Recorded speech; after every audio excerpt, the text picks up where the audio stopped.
Hello sa inyong lahat. Ako si Aina. Natutuwa akong makasama kayong muli ngayong araw. Sa episode na ito, gusto kong ibahagi ang karanasan ng isang brother. Mula pagkabata, nakita niya ang kanyang mga magulang at lolo't lola na walang pagod na nagtatrabaho at nagtitipid para sa kanyang kinabukasan.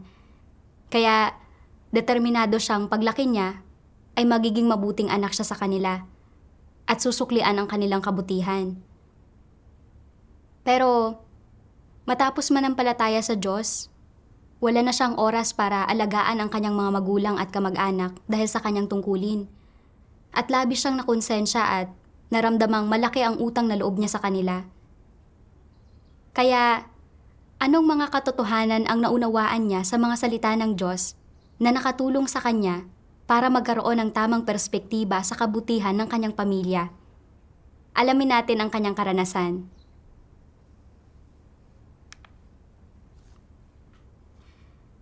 Isinilang ako sa isang medyo maliit na probinsya na may ekonomiyang hindi pa ganoon kaunlad. Ang mga magulang at ang lolo at lola ko ay mga magsasaka. At hindi ganoon kaganda ang mga kondisyon ng aming pamilya. Gayunpaman, mahal na mahal nila ako. At palagi silang naghahanap ng mga paraan para matugunan ang mga nais ko. Kalaunan, napagtanto ko na ang lahat ng iyon ay nakuha nila sa pamamagitan ng kanilang pagiging matipid. Makalipas ang panahon, humiram ng pera ang mga magulang ko upang makapagsimula ng isang negosyo sa pagsasaka para mabigyan ako ng mas magandang buhay. Pinanood ko ang mga magulang ko na nagtatrabaho araw at gabi. Araw-araw, pinapagod nila ang kanilang mga sarili hanggang sa nagkakasakit na sila. Kaya, hinikayat ko silang huminto. Sinabi ng tatay ko na ayaw naman talaga niyang gawin ang lahat ng ito. Pero dahil kakailanganin kong magkaroon ng sariling buhay sa hinaharap, nais niyang magtabi ng kaunti pang pera para sa akin. Dahil ayaw niyang maranasan ko ang mga paghihirap na naranasan niya. Ang mga salitang binitiwan ng tatay ko ay nagparamdam sa akin ng lungkot at pasasalamat. Nang makita ko ang lahat ng pagsasakripisyo ng mga magulang ko para sa akin, pakiramdam ko ay labis ang pagkakautang ko sa kanila. Tungkol naman sa lolo at lola ko, pareho silang nasa edad 70 na at lalong humihina. Pero kahit ganoon, ayaw pa rin nilang gumastos para sa pagkain at damit. At kapag sila ay nagkakasakit, ayaw nilang pumunta sa ospital. Natatakot sila sa dagdag na gastusin. Kalaunan, sinabi sa akin ng aking lola na nakapag-ipon siya ng kaunting pera para sa akin sa mga nakalipas na taon. Hindi ako mapakali nang marinig ko ito. Matandang-matanda na sila. Pero pinili pa rin nilang tiisin ang paghihirap para makapag-ipon para sa akin. Sa harap ng kabutihan sa akin ng aking mga magulang at ng lolo at lola ko, pakiramdam ko ay walang paraan para masuklian ko sila. Sinabi ko sa sarili ko sa kaibuturan ng aking puso, na kapag lumaki ako, aalagaan ko sila ng mabuti at tutuparin ko ang obligasyon ko sa kanila. Pagsapit ng 2012, nangaral ang nanay ko sa akin ng gawain ng makapangyarihang Diyos sa mga huling araw at nagsimula akong dumalo sa mga pagtitipon at gumanap sa aking mga tungkulin. Sa hindi inaasahan, noong taglagas ng 2018, na-stroke ang tatay ko at siya ay pumanaw. Nakaramdam ako ng matinding pasakit at pagkakonsensya. Naniniwala akong nagsikap ang aking ama para kumita ng pera para sa akin. At kung hindi siya nagtrabaho araw at gabi, hindi sana napagod ang kanyang katawan at hindi sana siya na-stroke. Naisip ko na nagtrabaho ng husto ang aking ama sa trabahong pisikal buong buhay niya. Pero pumanaw siya nang hindi niya nakitang nasuklian ko ang kanyang kabutihan. Ngayon, ang aking lolo at lola, na nasa edad 70 na, ay namumuhay pa rin ng matipid. At hindi pa nila natatamasa ang mga benepisyo mula sa kanilang mga anak at apo. Sa pagkawala ng aking ama, kailangan kong akuin ang responsibilidad ng pag-aalaga sa kanila. At hayaan silang tamasahin ang kanilang mga huling araw ng may kapayapaan. Sa ganitong paraan, hindi ako magkakaroon ng mga pagsisisi. Kalaunan, pumunta ang nanay ko sa ibang lugar para gampanan ang kanyang mga tungkulin. At nanatili ako sa bahay para alagaan ang lolo at lola ko. Palagi kong sinusubukan ang lahat ng posibleng paraan para malutuan ko sila ng masasarap na pagkain at mabilhan ko sila ng magagandang damit. At kapag nagkakasakit sila, naghahanap ako ng tulong medikal saan man maaari. Umaasa ako na mananatili silang malusog. Isang araw, bigla na lang nahirapang huminga ang lolo ko. At matapos ang pagsusuri sa ospital, sinabi ng doktor na ito ay malubhang heart failure at kailangan niyang maospital agad. Sinabi rin sa akin ng doktor na ihanda ko ang aking isipan dahil nasa kritikal na yugto ang lolo ko at maaaring malagay sa peligro ang kanyang buhay anumang oras. At kahit makaligtas siya sa kritikal na yugtong ito, patuloy pa ring hihina ang kanyang puso. Kapag inalagaan ng mabuti, maaaring mabuhay siya ng 2 taon pa. Nang marinig ko ang sinabing ito ng doktor, nakaramdam ako ng labis na pagkakonsensya. Iniisip ko na ang kabiguan kong maalagaan ang lolo ko ang naging dahilan, kaya lumala ang kondisyon niya. Lalo na nang marinig kong sinabi ng doktor na baka 2 taon na lang ang itagal ng buhay niya kung maalagaan siya ng mabuti. Lalo kong pinahalagahan ang maikling panahong ito. Iniisip ko na mula ngayon, kailangan kong alagaan ng mabuti ang lolo ko. Nagsisikap para matulungan siyang mabuhay ng 1 o 2 taon pa. Kalaunan, pagkatapos ng ilang gamutan, bahagyang bumuti ang kondisyon ng lolo ko at lumabas kami sa ospital at bumalik sa bahay. Noong Mayo 2023, bigla akong nakatanggap ng liham mula sa mga lider na nagsasabing may isang gampanin na kailangang agad asikasuhin at ako ang nararapat na tao para dito. At tinatanong nila kung maaari ba akong umalis ng bahay para gampanan ang tungkuling ito. Nang makita ko ang liham na ito, alam kong dapat kong piliin ang tungkulin ko. Pero nang maisip ko ang mahinang kalusugan ng lolo at lola ko at na wala nang mag-aalaga sa kanila, hindi ako napanatag. Sa huli, tinanggihan ko ang tungkulin. Pero hindi mapalagay ang loob ko. Kalaunan, nagbasa ako ng 2 sipi ng mga salita ng Diyos. Nasaan ang inyong katapatan? Nasaan ang inyong pagpapasakop? Inialay ni Abraham si Isaac. Ano na ang naialay ninyo? Inialay ni Job ang lahat-lahat. Ano na ang naialay ninyo? Napakarami ng taong nagsakripisyo ng sarili nila. Nag-alay ng buhay at nagpadanak ng kanilang dugo upang hanapin ang tunay na daan. Nagbayad na ba kayo ng ganoong halaga? Ang nais ko ay ang iyong katapatan at pagpapasakop ngayon. Ang iyong pag-ibig at patotoo ngayon. Kahit na hindi mo pa alam sa sandaling ito kung ano ang patotoo o kung ano ang pag-ibig, dapat mong ibigay sa akin ang iyong lahat-lahat. At ibigay sa akin ang tanging kayamanan na mayroon ka. Ang iyong katapatan at pagpapasakop. Dapat mong malaman na ang patotoo ng aking paggapi kay Satanas ay nasa katapatan at pagpapasakop ng tao. Gayon din ang patotoo sa aking ganap na paglupig sa tao. Ang tungkulin ng iyong pananalig sa akin ay ang magpatotoo sa akin. Maging tapat sa akin lamang at maging mapagpasakop hanggang sa huli. Bago ko simulan ang susunod na hakbang ng aking gawain, paano ka magpapatotoo sa akin? Papaano ka magiging tapat at mapagpasakop sa akin? Itinatalaga mo ba ang iyong buong katapatan sa iyong tungkulin? O basta ka na lang susuko? Mas nanaisin mo bang magpasakop sa bawat pagsasaayos ko, maging ito man ay kamatayan o pagkawasak, o tumakas sa kalagitnaan upang maiwasan ang aking pagkastigo? Sa pagharap sa mga mapanumbat na katanungan ng Diyos, labis akong nasaktan.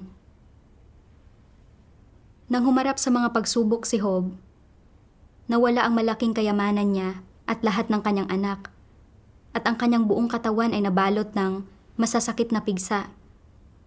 Pero hindi nagreklamo si Job kahit kaunti, bagkus ay pinuri niya ang pangalan ng Diyos. Si Job ay may totoong pananalig at tunay na pagpapasakop sa Diyos.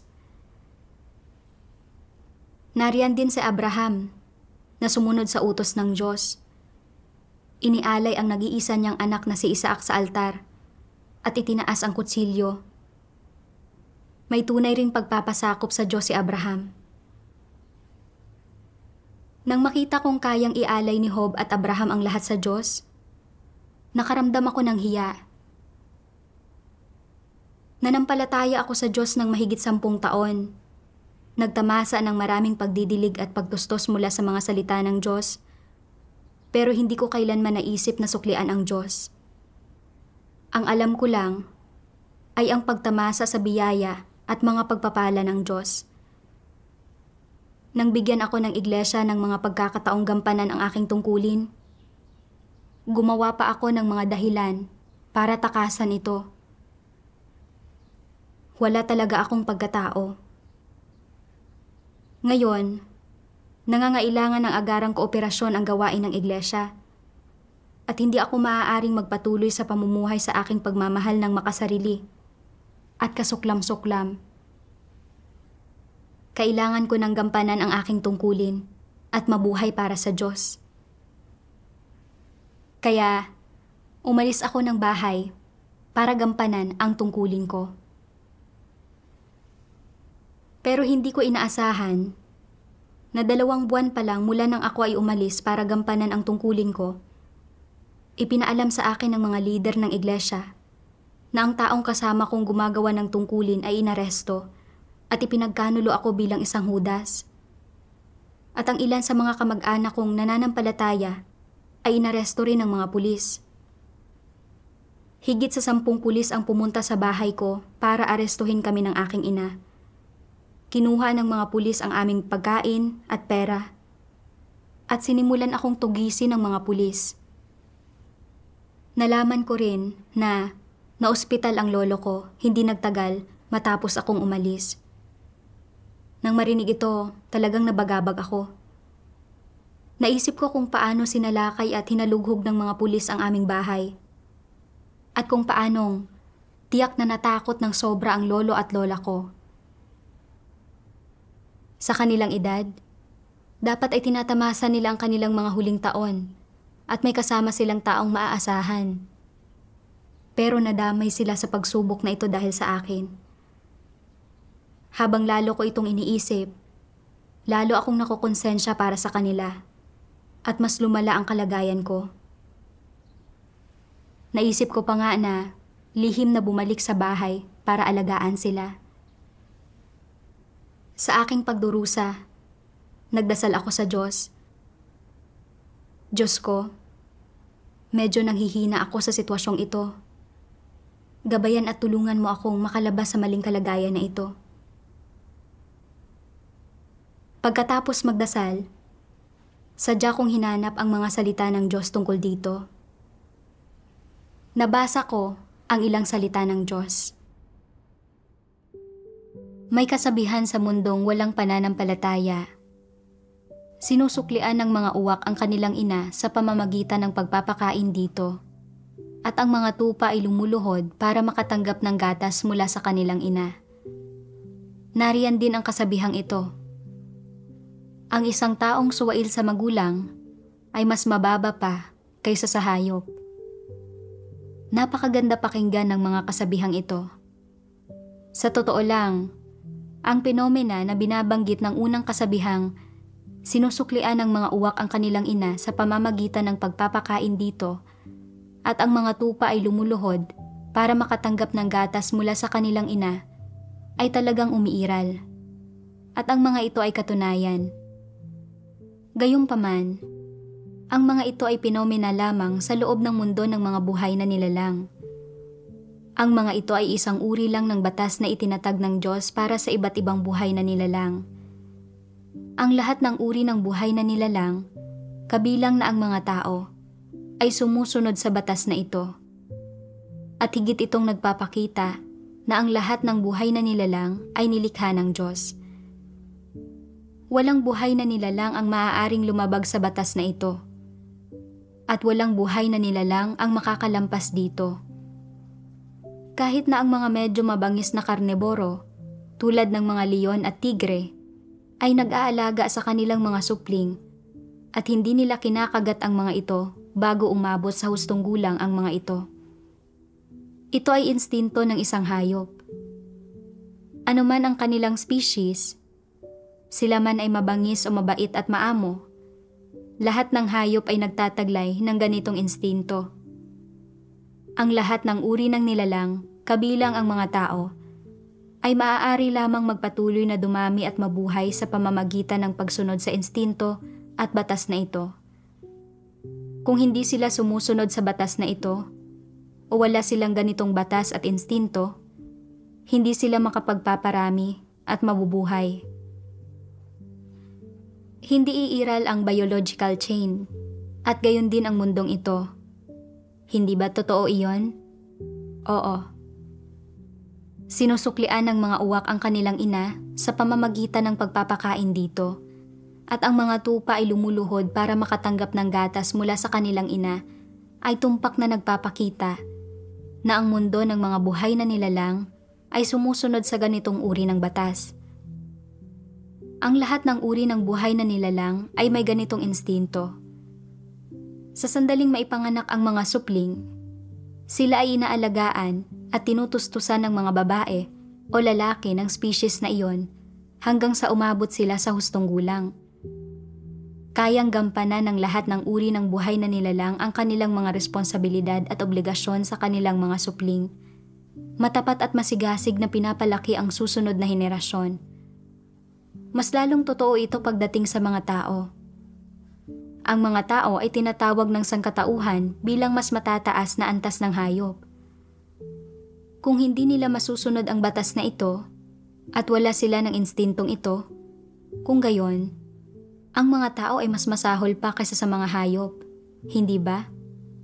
Sa makatwid, gaano ka man inalagaan ng iyong mga magulang, at gaano man nila ginagampanan ang kanilang responsibilidad sa iyo habang pinapalaki ka nila, ginagawa lang nila ang dapat nilang gawin sa loob ng saklaw ng mga kakayahan ng isang nilikhang tao. Instinto nila ito. Ang lahat ng uri ng buhay na nilalang at hayop ay nagtataglay ng mga instinto at batas na ito, at sinusunod nila ang mga ito ng mabuti. Ganap na isinasakatuparan ang mga ito. Ito ay isang bagay na hindi kayang sirain ni numan. Mayroon ding ilang espesyal na hayop, tulad ng mga tigre at leon. Kapag nasa hustong gulang na ang mga hayop na ito, iniiwan nila ang kanilang mga magulang, at ang ilang lalaki ay nagiging magkaribal pa nga, nangangagat, nakikipaglaban, at nakikipagtunggali kung kinakailangan. Normal lang ito. Ito ay isang batas. Hindi nila binibigyang pansin ang kanilang mga damdamin at hindi sila namumuhay ayon sa mga damdamin gaya ng ginagawa ng mga tao. Palaging gustong suklian ang kabaitan na ipinakita sa kanila ng kanilang mga magulang sa pagpapalaki sa kanila. Palaging nag-aalala na kung hindi sila magiging mabuting anak sa mga magulang nila, kukundinahin sila ng ibang tao, kagagalitan sila, at pupunahin sila kapag nakatalikod sila. Ang mga ideyang ito ay hindi umiiral sa mundo ng hayop. Bakit sinasabi ng mga tao ang gayong mga bagay? Dahil sa lipunan at sa loob ng mga grupo ng mga tao, mayroong iba't ibang ideya at mga pangkalahatang pinanghahawakang pananaw na hindi tama. Matapos maimpluwensyahan, unti-unting masira at mabulok ang mga tao sa mga bagay na ito, nagiging iba't iba ang pagbibigay kahulugan at pagharap nila sa relasyon ng magulang at anak, at sa huli ay tinatrato nila ang kanilang mga magulang bilang kanilang mga pinagkakautangan. Mga pinagkakautangan na hinding-hindi nila mababayaran sa buong buhay nila. Mayroon pa ngang mga taong nakukonsensya sa buong buhay nila pagkatapos mamatay ang kanilang mga magulang. Nakukonsensya na nabigo silang suklian ang kabaitan ng kanilang mga magulang dahil minsan ay gumawa sila ng isang bagay na hindi nakapagpasaya sa kanilang mga magulang o hindi naaayon sa kagustuhan ng mga ito. Sabihin mo sa akin, hindi ba't kalabisan ito? Ang mga tao ay namumuhay sa gitna ng kanilang mga damdamin, kaya maaari lamang silang masakop at mabagabag ng iba't ibang ideyang nagmumula sa mga damdaming ito. Ang mga tao ay namumuhay sa isang kapaligirang kinukulayan ng ideolohiya ng tiwaling sangkatauhan, kaya't nasasakop at nagugulo sila ng iba't ibang nakalilinlang na ideya na ginagawang nakakapagod at hindi gaanong simple ang kanilang buhay kumpara sa mga ibang buhay na nilalang. Gayunpaman, sa ngayon, dahil ang Diyos ay gumagawa at dahil ipinapahayag niya ang katotohanan para sabihin sa mga tao ang katotohanan ng lahat ng katunayang ito at para bigyan sila ng kakayahang maunawaan ang katotohanan, pagkatapos mong maunawaan ang katotohanan, hindi na magpapabigat sa iyo ang mga nakalilinlang na ideya at pananaw na ito. At hindi mo nagagamitin ang mga ito bilang gabay sa kung paano mo pangasiwaan ang relasyon mo sa mga magulang mo. Sa puntong ito, magiging mas matiwasay ang buhay mo. Ang maluwag na pamumuhay ay hindi nangangahulugan na hindi mo alam kung ano ang iyong mga responsibilidad at obligasyon. Alam mo pa rin ang mga bagay na ito. Depende lang ito sa kung aling perspektiba at mga pamamaraan ang pipiliin mo sa pagharap sa iyong mga responsibilidad at obligasyon.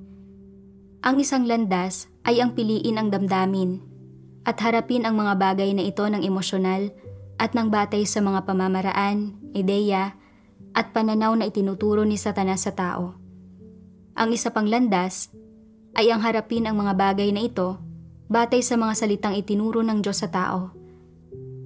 Kapag pinangangasiwaan ng mga tao ang mga usaping ito ayon sa mga nakalilinlang na ideya at pananaw ni Satanas, maaari lamang silang mamuhay sa mga komplikasyon ng kanilang damdamin at hindi nila kailanman nakikilala ang kaibahan ng tama at mali. Sa ilalim ng mga sitwasyong ito, wala silang magagawa kundi ang mamuhay sa isang patibong, palaging naiipit sa mga usapin tulad ng, "Tama ka, mali ako. Marami kang naibigay sa akin, mas kaunti ang naibigay ko sa iyo. Wala kang utang na loob, wala ka sa lugar." Dahil dito, hindi sila kailanman nagsasalita ng malinaw.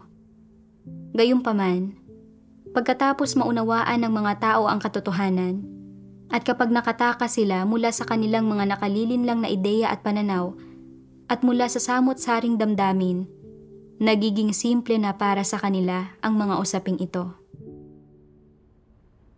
Habang pinagninilayan ko ang mga salita ng Diyos, naunawaan ko na ang pagpapalaki, pag-aalaga, at pag-aaruga sa akin ng aking mga magulang at ng lolo at lola ko ay pagtupad lamang sa kanilang mga responsibilidad at obligasyon. Sinusunod nila ang mga batas at alituntunin na itinatag ng Diyos. At likas din ito sa tao. Tulad ng lahat ng nilalang na nilikha ng Diyos, namumuhay sila ayon sa mga batas at alituntunin na itinakda ng Diyos. Kung ang isang hayop ay mabangis man o maamo, ang pagpapalaki nila sa kanilang mga anak ay likas na ugali nila at kanila ring responsibilidad at obligasyon. Ganoon din ang mga tao. Pero, Itinuring ko ang pagpapalaki at pag-aalaga sa akin ng aking mga magulang at ng lolo at lola ko bilang isang kabutihan. At nang makita kong hindi ko kayang suklian ang kanilang mga sakripisyo at pagdurusa, palagi akong namumuhay sa pagkakonsensya at paninisi sa sarili.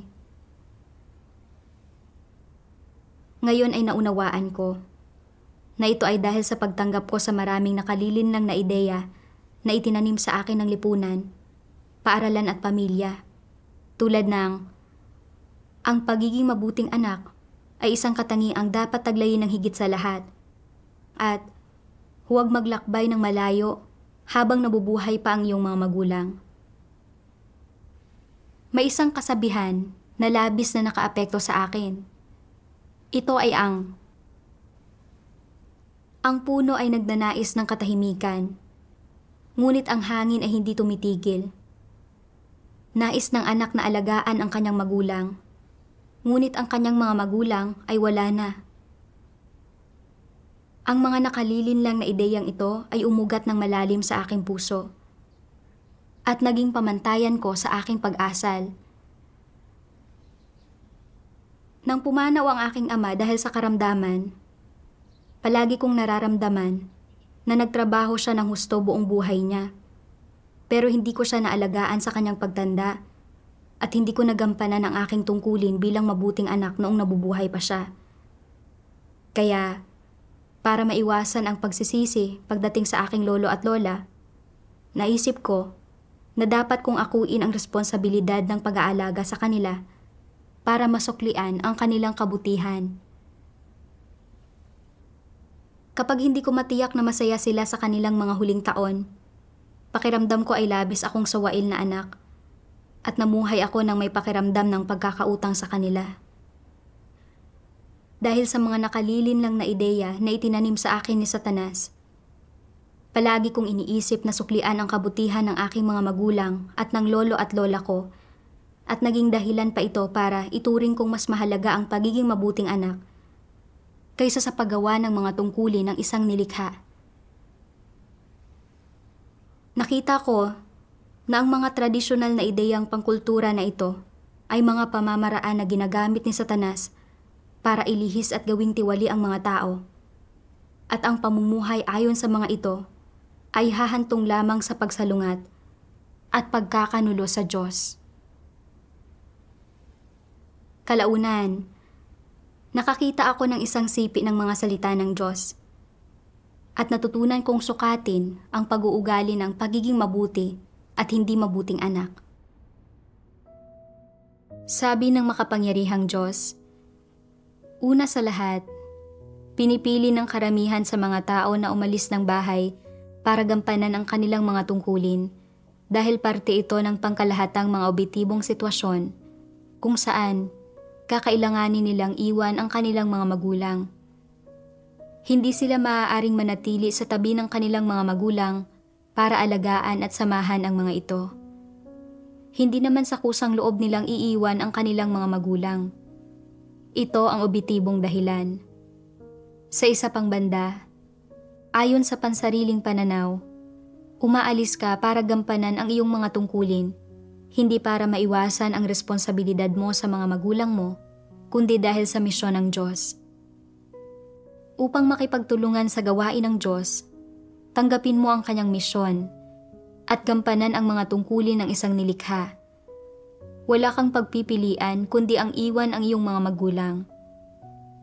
Hindi ka maaaring manatili sa kanilang tabi para samahan at alagaan sila. Hindi mo sila iniwan para makaiwas sa mga responsibilidad, hindi ba? Ang pag-iwan sa kanila para makaiwas sa iyong mga responsibilidad at ang pangangailangang iwan sila para tugunan ang misyon ng Diyos at gampanan ang iyong mga tungkulin, hindi ba't magkaiba ang kalikasan ng mga ito? Oo. Sa puso mo, mayroon kang emosyonal na koneksyon at mga saloobin para sa iyong mga magulang. Hindi walang kabuluhan ang iyong mga damdamin. Kung pahihintulutan ng mga objektibong sitwasyon at nagagawa mong manatili sa kanilang tabi habang ginagampanan din ang iyong mga tungkulin, kung gayon, kusang loob kang mananatili sa kanilang tabi regular silang aalagaan at tutuparin ang iyong mga responsibilidad. Subalit dahil sa mga objetibong sitwasyon, dapat mo silang iwan. Hindi ka maaaring manatili sa tabi nila. Hindi naman sa ayaw mong tuparin ang iyong mga responsibilidad bilang kanilang anak, kundi dahil hindi mo ito maaaring gawin. Hindi ba't iba ang kalikasan nito? Oo. Kung iniwan mo ang tahanan para iwasan ang pagiging mabuting anak at pagtupad sa iyong mga responsibilidad, iyon ay pagiging suwail na anak at kawalan ng pagkatao. Pinalaki ka ng iyong mga magulang, pero hindi ka makapaghintay na ibuka ang iyong mga pakpak at agad na umalis ng mag-isa. Ayaw mong makita ang iyong mga magulang at wala kang pakialam kapag nabalitaan mo ang pagdanas nila ng ilang paghihirap. Kahit na may kakayahan kang tumulong, hindi mo ginagawa. Nagpapanggap ka lang na walang narinig at hinahayaan ang iba na sabihin ang kung ano-anong gusto nila tungkol sa iyo. Sadyang ayaw mo lang tuparin ang iyong mga responsibilidad. Ito ay pagiging suwail na anak. Ngunit ganito pa ba ang nangyayari ngayon? Hindi. Maraming tao ang umalis na sa kanilang bayan, lungsod, probinsya, o maging sa kanilang bansa para magampanan ang kanilang mga tungkulin. Malayo na sila sa kanilang lugar na kinalakhan. Dagdag pa rito, hindi madali para sa kanila na kumontak sa kanilang pamilya sa iba't ibang kadahilanan. Paminsan-minsan, tinatanong nila ang tungkol sa kasalukuyang sitwasyon ng kanilang mga magulang mula sa mga taong galing sa parehong lugar na kinalakhan nila, at nakakahinga sila ng maluwag kapag nababalitaan nilang malusog ang kanilang mga magulang at maayos pa rin na nakakaraos. Sa katunayan, hindi ka suwail na anak. Hindi sa umabot ka na sa punto ng pagiging walang pagkatao, kung saan niayaw mo nang alalahanin ang iyong mga magulang o tuparin ang iyong mga responsibilidad sa kanila. Dahil sa iba't ibang objetibong dahilan, kaya hindi mo nagagawang tuparin ang iyong responsibilidad, kaya hindi ka suwail na anak. Pagkatapos basahin ang mga salita ng Diyos, nakaramdam ako ng kaliwanagan. Dati, palagi akong namumuhay ayon sa mga ideya na huwag maglakbay ng malayo habang nabubuhay pa ang iyong mga magulang at magpalaki ka ng mga anak na susuporta sa iyo sa pagtanda. Naniwala ako na dahil pinalaki ako ng aking mga magulang at ng lolo at lola ko, kapag tumanda sila, dapat ay naroroon ako sa kanilang tabi para alagaan sila at maging mabuting anak sa kanila. At kung hindi ko iyon magagawa, nangangahulugan ito na suwail akong anak at wala akong pagkatao. Tulad dati, kapag hindi ko masamahan ang lolo at lola ko, palagi akong kinukundina ng aking konsensya. At nakakaramdam ako ng pagkakautang sa kanila, ng pagkakonsensya at para bang nabigo ko sila. Ang totoo, ang kawalan ko ng kakayahan na makasama at maalagaan sila at maging mabuting anak sa kanila ay hindi dahil sa kawalan ko ng pagnanais na maging mabuting anak o magampanan ang aking responsibilidad, kundi dahil sa mga objetibong sitwasyon. Kaya naging imposible para sa akin na magawa iyon. Sa isang banda, abala ako sa mga tungkulin ko. At sa kabilang banda naman, inuusig at tinutugis ako ng mga pulis. Kaya naging imposible para sa akin na makauwi para alagaan ang aking pamilya. Hindi ito pagiging suwail. Kung may kakayahan ako, pero pinili kong huwag alagaan ang aking lolo at lola, iyon ang tunay na pagiging suwail at kawalan ng pagkatao. Isang araw, sa aking mga devosyonal, nakakita ako ng dalawang sipi ng mga salita ng Diyos na higit na nakapagbigay linaw sa akin. Sabi ng makapangyarihang Diyos, kung tunay kang nananampalataya na ang lahat ng bagay ay nasa mga kamay ng Diyos, dapat kang manampalataya na nasa mga kamay rin ng Diyos ang issue ng kung gaano katinding hirap ang kanilang dinaranas at kung gaano sila kasaya sa buong buhay nila. Mabuting anak ka man o hindi, Hindi nito mababago ang anumang bagay. Hindi mababawasan ang pagdurusa ng iyong mga magulang dahil ikaw ay mabuting anak. At hindi sila higit na magdurusa dahil sa isa kang suwail na anak. Matagal nang inorde ng Diyos ang kanilang kapalaran at wala rito ang magbabago dahil sa iyong saloobin sa kanila o sa lalim ng damdamin sa pagitan ninyo. Mayroon silang sarili nilang kapalaran. Sila man ay mahirap o mayaman sa kanilang buong buhay, nagiging maayos man ang takbo ng mga bagay-bagay para sa kanila o anumang uri ng kalidad ng buhay, mga materyal na benepisyo, katayuan sa lipunan, at kalagayan sa pamumuhay ang tinatamasa nila, wala rito ang may gaanong kinalaman sa iyo. Sa buhay ng isang tao, normal lang na maranasan ang pagsilang, pagtanda, pagkakasakit, at kamatayan, at makaharap ng iba't ibang usapin, malaki at maliit. Kung ikaw ay nasa hustong gulang, dapat mong harapin ang mga usaping ito ng mahinahon at tama. Huwag labis na sisihin ang sarili o magkaroon ng labis na pakiramdam ng pagkakautang dahil hindi mo kayang alagaan ang iyong mga magulang. At higit pa rito, huwag magbuhos ng masyadong maraming lakas dito. At sa gayon ay maapektuhan ang iyong paghahangad sa katotohanan at ang iyong wastong pagganap sa iyong tungkulin. Iniisip ng ilang tao na nagkakasakit ang mga magulang dahil nangungulila sila sa kanilang mga anak. Ganoon ba ang sitwasyon? Ang mga anak ng ilang tao ay nasa tabi nila buong taon.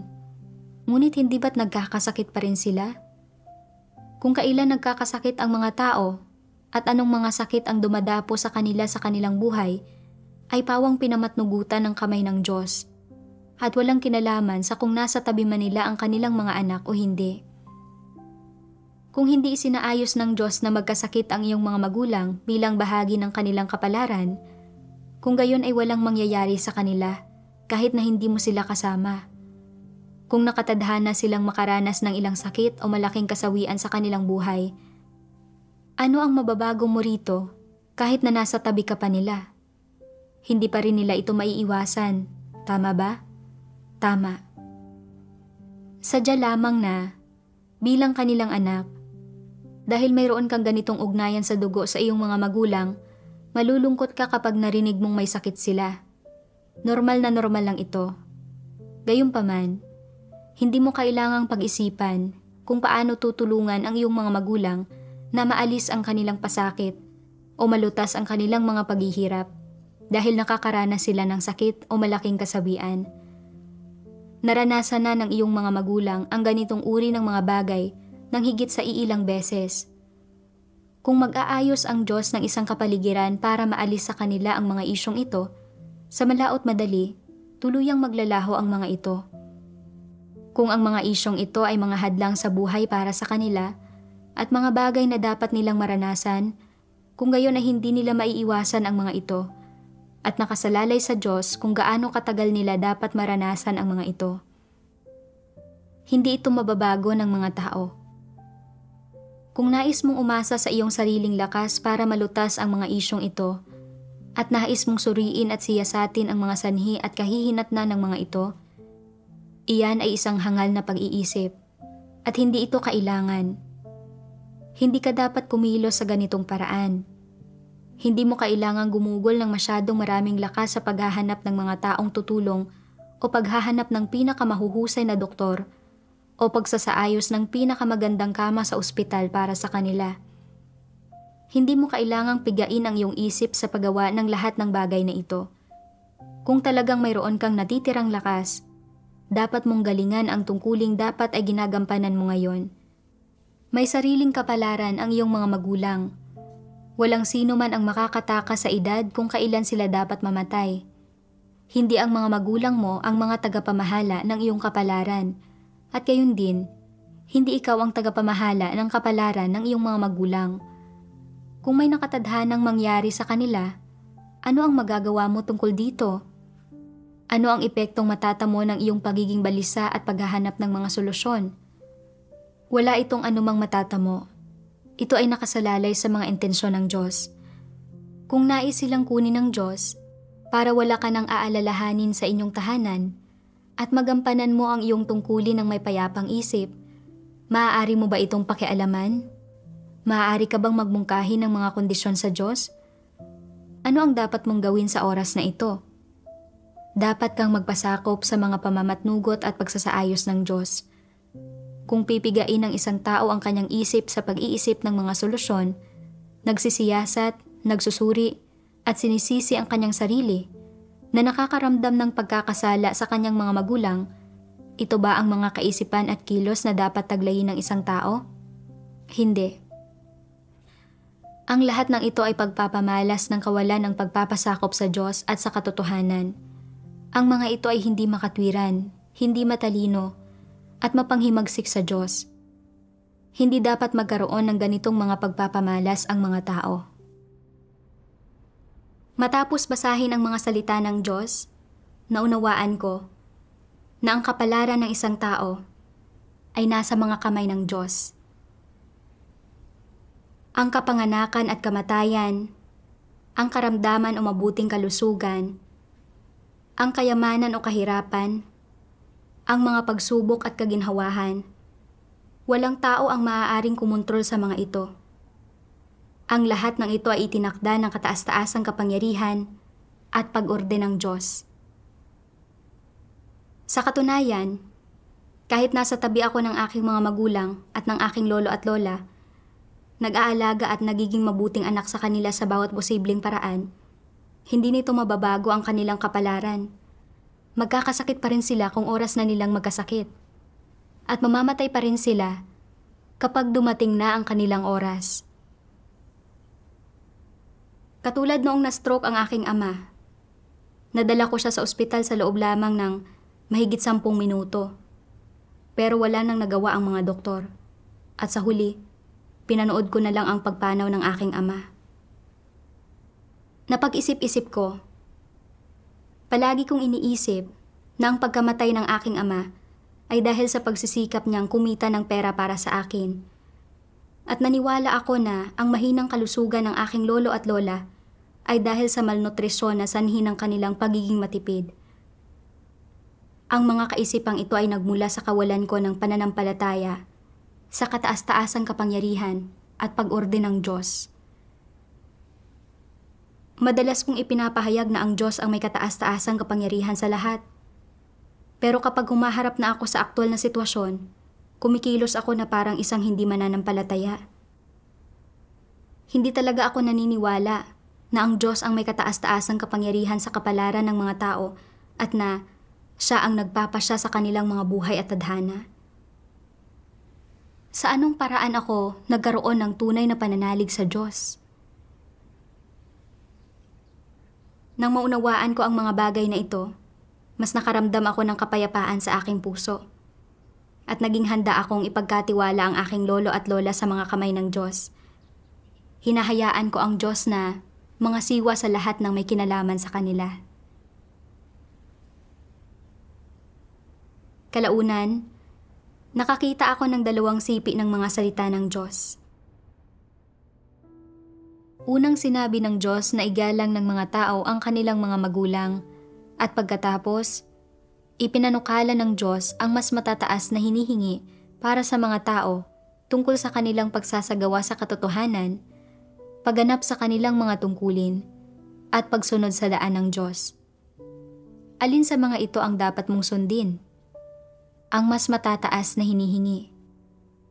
Tama bang magsagawa ayon sa mas matataas na hinihingi? Maaari bang hatiin ang katotohanan sa mas matataas at mas mabababang katotohanan o sa mga mas luma at mas bagong katotohanan? Hindi. Kaya, kapag isinasagawa mo ang katotohanan, sa ano dapat naaayon ang iyong pagsasagawa? Ano ang ibig sabihin ng pagsasagawa sa katotohanan? Ang pangangasiwa sa mga bagay-bagay ng ayon sa mga prinsipyo. Ang pangangasiwa sa mga bagay-bagay ng ayon sa mga prinsipyo ang pinakamahalaga.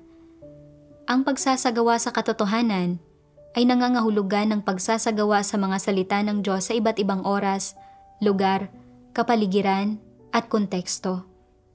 Hindi ito tungkol sa mapagmatigas na paglalapat ng mga regulasyon sa mga bagay-bagay. Tungkol ito sa pagtataguyod sa mga katotohanang prinsipyo. Iyon ang ibig sabihin ng pagsasagawa sa katotohanan. Kaya, wala talagang salungatan sa pagitan ng pagsasagawa sa mga salita ng Diyos at sa pagsunod sa mga hinihinging ipinanukala ng Diyos. Sa mas konkretong pananalita, wala talagang salungatan sa pagitan ng paggalang sa iyong mga magulang at pagkumpleto sa atas at tungkuling ibinigay sa iyo ng Diyos. Alin sa mga ito ang mga kasalukuyang salita at hinihingi ng Diyos? Dapat mo munang isaalang-alang ang tanong na ito. Magkakaibang bagay ang hinihingi ng Diyos sa iba't ibang tao. Mayroon siyang mga natatanging hinihingi sa kanila. Ang mga naglilingkod bilang leader at manggagawa ay tinawag ng Diyos. Kaya dapat nilang tanggapin ang atas ng Diyos at talikuran ang lahat upang sumunod sa Kanya. Hindi nila nagagawang manatili kasama ang kanilang mga magulang at igalang ang mga ito. Isang uri iyon ng sitwasyon. Ang mga regular na tagasunod ay hindi tinawag ng Diyos. Kaya maaari silang manatili kasama ng kanilang mga magulang at igalang ang mga ito. Walang gantimpala sa paggawa nito. At wala silang makakamit na anumang pagpapala dahil dito. Ngunit, kung hindi sila magpapakita ng paggalang sa mga magulang, wala silang pagkatao. Sa katunayan, ang paggalang sa mga magulang ay isa lang uri ng responsibilidad at malayo ito sa pagsasagawa sa katotohanan. Ang pagpapasakop sa Diyos ang siyang pagsasagawa sa katotohanan. Ang pagtanggap sa atas ng Diyos ang siyang pagpapamalas ng pagpapasakop sa Diyos, at ang mga tumatalikod sa lahat ng bagay upang gawin ang kanilang mga tungkulin ang siyang mga tagasunod ng Diyos. Bilang buod, ang pinakamahalagang gawaing nasa harapan mo ay ang gampanan ng maayos ang iyong tungkulin. Iyon ang pagsasagawa sa katotohanan at isa itong pagpapamalas ng pagpapasakop sa Diyos. Kaya, ano ang katotohanan na dapat pangunahing isagawa ng mga tao ngayon? Ang pagganap sa tungkulin. Tama iyan. Ang matapat na pagganap sa tungkulin ay pagsasagawa sa katotohanan. Kung hindi taos-pusong isinasagawa ng isang tao ang kanyang tungkulin, nagtatrabaho lang siya. Sa presensya ng lumikha, ikaw ay isang nilikha. Ang dapat mong gawin sa buhay na ito ay hindi lamang ang tuparin ang iyong mga responsibilidad sa iyong mga magulang, kundi ang tuparin ang iyong mga responsibilidad at tungkulin bilang nilikha. Matutupad mo lamang ang iyong mga responsibilidad sa iyong mga magulang batay sa mga salita ng Diyos at sa mga katotohanang prinsipyo, hindi sa pamamagitan ng paggawa ng anumang bagay para sa kanila batay sa iyong mga pang-emosyonal na pangangailangan o sa mga pangangailangan ng iyong konsensya. Matapos basahin ang mga salita ng Diyos, naunawaan ko na ang pagiging mabuting anak sa mga magulang ay isang responsibilidad lamang na kailangang tuparin ng mga tao. At hindi ito itinuturing na pagsasagawa ng katotohanan. Tanging ang pagtalikod sa lahat para sumunod sa Diyos at ang paggawa ng tungkulin bilang isang nilikha ayon sa mga katotohanang prinsipyo ang tunay na ginugunita ng Diyos. Naisip ko ang mga disipulo ng Panginoong Hesus, tulad nina Pedro, Juan, at Santiago, na tinalikuran ang kanilang mga pamilya at iniwan ang kanilang mga magulang para mangaral ng Ebanghelyo ng Panginoon. Bagamat hindi nila natupad ang responsibilidad ng pagiging mabuting anak sa kanilang mga magulang, ang lahat ng ginawa nila ay nagsilbing patotoo sa Diyos at tinanggap ang pagsang-ayon ng Diyos. Ngayon, mapalad akong makasunod sa Diyos, makakain at makainom ng mga salita ng Diyos at maunawaan ang katotohanan. Kaya dapat kong gampanan ang tungkulin ko bilang isang nilikha. Ito lamang ang aking misyon. Bagamat minsan ay naiisip ko pa rin ang lolo at lola ko, hindi na nito naaapektuhan ang kalagayan ko. Dahil alam ko na nasa mga kamay ng Diyos ang lahat. May mga sariling kapalaran ang aking lolo at lola. At may sarili akong misyon. Dapat kong gampanan ng maayos ang tungkulin ko para mapalugod ang Diyos At ito lamang ang paraan para makapamuhay ako ng isang buhay na may halaga at kabuluhan. Kung nakatulong sa inyo ang karanasang ito, mag-iwan lang kayo ng komento sa ibaba. Gusto kong marinig ang inyong mga saloobin. Hanggang sa muli.